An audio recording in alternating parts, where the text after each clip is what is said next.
Good evening. So tonight's Navajo word of the day is i'isa, Chxó i'isa. And you use this word for somebody who's good at throwing three-pointers or is good at making shots. You would say Chxó i'isa, Chxó i'isa. If you're saying that about a team like Chinle Wildcats, like they're good at making shots or throwing three-pointers, you would say Chinle Wildcats, Chxó i'isa. Chxó i'isa.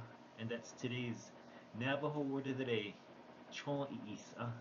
And this is a short video clip of what it means.